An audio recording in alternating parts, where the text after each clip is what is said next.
Today I'm excited to bring to you one of my absolute favorite dishes from growing up. And this dish is back to when I used to eat meat, and I've been craving and wanting to recreate it as a vegan dish. And today we're gonna do exactly that. So what are we talking about? We're talking about a pesto chicken cranberry quesadilla.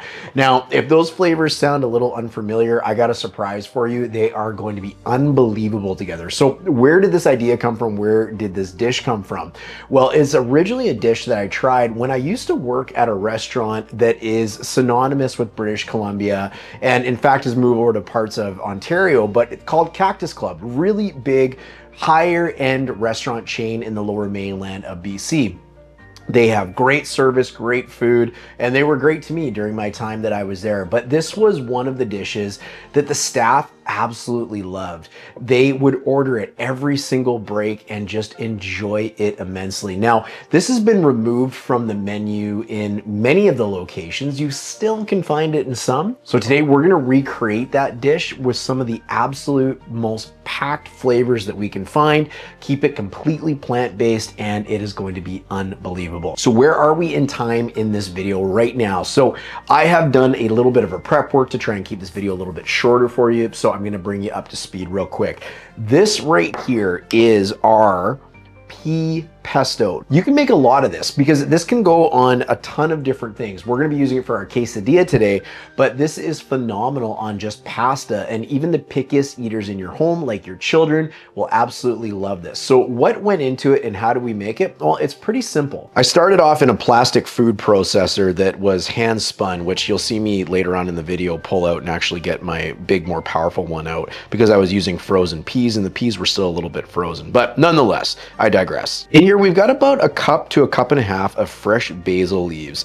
We then went ahead and threw in 4 garlic cloves, gave them a little bit of a rough chop to make sure that they would blend up nicely.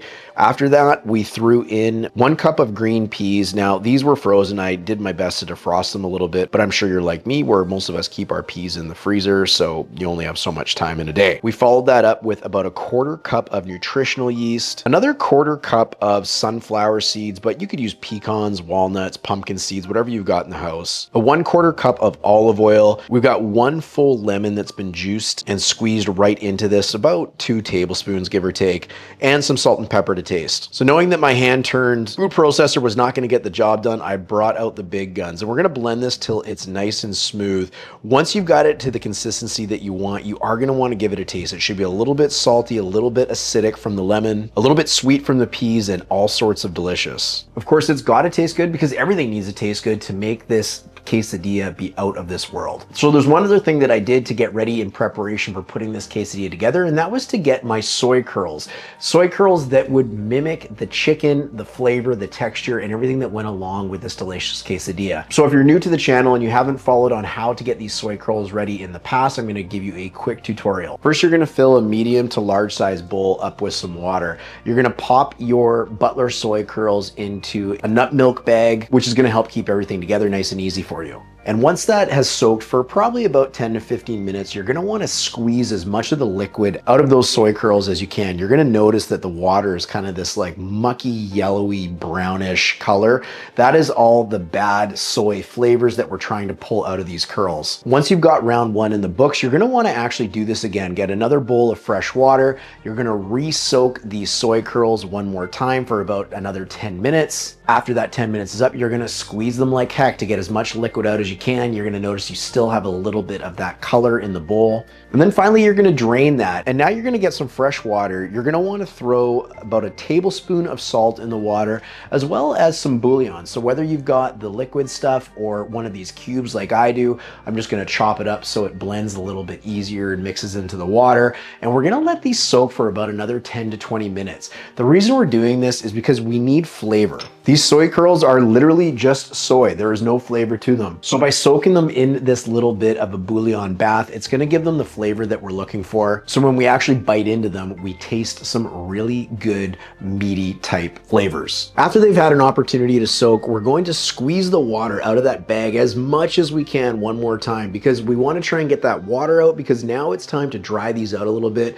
and really crisp them up. I got my pan on the heat, got it up nice and warm, and loaded the pan pan up with about 1 to 2 tablespoons of oil. After the oil got hot, I threw my soy curls into the pan and even added some more oil on top. You got to remember, there is nothing in these and 0 fat. So more fat equals more flavor. Also worth mentioning, we're not going to use all these soy curls in this recipe, but these keep really well in the freezer. So make them the way that you would want them so you can use them for other dishes later on. You can spice them however you like. You're going to see that I am using a little bit of salt, some pepper, some onion powder, and some garlic powder. I even went ahead and threw a little bit of brown sugar on there as well to give them a slightly sweet tinge. You're going to cook these in the pan until they start to brown on most sides. You're going for the recreation of what you used to do with chicken when you would pan fry it as well. And don't be scared to give it a taste while it's cooking. If it doesn't have enough flavor, now is the time to fix that and add more. These should taste good on their own. We don't want a bland quesadilla. We're gonna wanna get another pan on the heat because we actually have to cook this tortilla and cook the quesadilla. So really now it's time to start putting this all together. So I think what we'll do is we'll get our quesadilla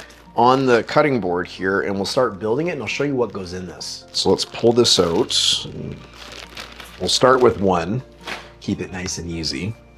Okay, so we got that. Now I have a little bit of some vegan cream cheese here. You can get by without using this, but it is gonna make it just that much creamier and kind of delicious when we go ahead and put it together. So we're not gonna put a ton on, but we will put enough on so we can taste it as well. So that's a pretty brutal scooping view for you, so I apologize. But let's go ahead and just kind of smother this on one side. This is just going to give it not only a really nice color, but a really beautiful flavor. It's going to be good. You're going to love it. And the kids love this one too. So don't try to get away on me here. Okay, so to keep this all together, what else we're going to do is we're going to do some diet cheese. Now, it can be any sort of cheese. Doesn't really matter. This is a Mexican blend. You could have gone for like a mozzarella as well. I couldn't actually find a mozzarella, believe it or not, at the store, so that's okay.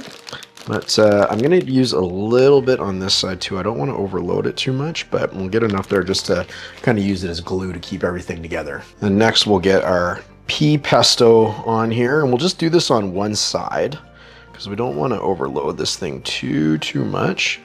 But this is where the bulk of your flavor is going to come from. This is the salty and this acid and the sweet and everything. This is just like the flavor bomb of what we're looking for. And one thing that's really brings this nicely together is the cranberries. So they give you that little just punch of kind of sour and really just lend itself well to the entire dish. So you don't need a ton. That's probably good. Tell you what, why don't we'll throw them on this side as well. Just like that. Get them kind of all over. Now our soy curls. And again, we don't need to load it up. Certainly, we like the soy curls to be on there, but they are not the main event. They're not the only thing on here. We don't need too much of any one flavor competing against everything else. We want a really, really nice balance. So that looks perfect. Let's go ahead and fold this up like that. And we're gonna go ahead and put it on the pan. And there she is. So we're just toasting it up very, very nicely. You may have noticed I switched my pan to a non-stick pan. That's a smarter idea. Anyways, this looks ready. Let's go take a bite. All right. This is gonna be good. Okay, we'll go ahead and cut this up. We'll take a bite and see what you think. So I'll teach you a little hack here on how to cut these. Keep the little seam right there. Don't actually cut it right, to the other knife mark. Keep the little seam right there, and then it'll all stay together when you cut it and eat it. Does that not look unbelievable? Are we ready? Let's do this. Look at the the balance is so nice there. The colors are so beautiful too, but you just know biting into this, it's going to be unbelievable. So let's go ahead and give it a try.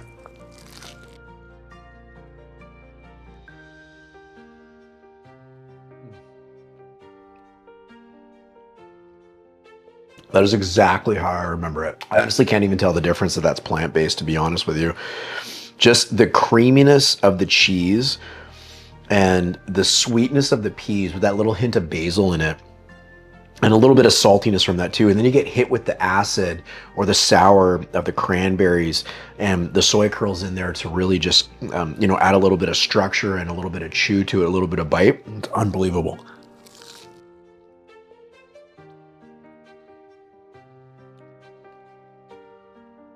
Oh my gosh, that's so good. I can tell a little bit of a hint of the cream cheese, but not really, but I think it probably adds a little bit of a richness to it. That's making me want to continue eating it. Oh my goodness, guys, you have to give this a try. This is so, so good. I know you're gonna love it. It was one of my favorites. It's gonna be one of your favorites, and now it's on our plant-based menu here as well. If you like this, let me know in the comments. Let me know what you think. I really hope you try it. And I'm gonna encourage you to hang around for the video coming up next, because we're gonna make another dish that I am absolutely in love with, my family loves, and it's gonna leave your mouth watering too. So if you're watching cooking videos today in front of YouTube, you'll wanna check out the next one too. I'm gonna go eat my lunch now. Cheers.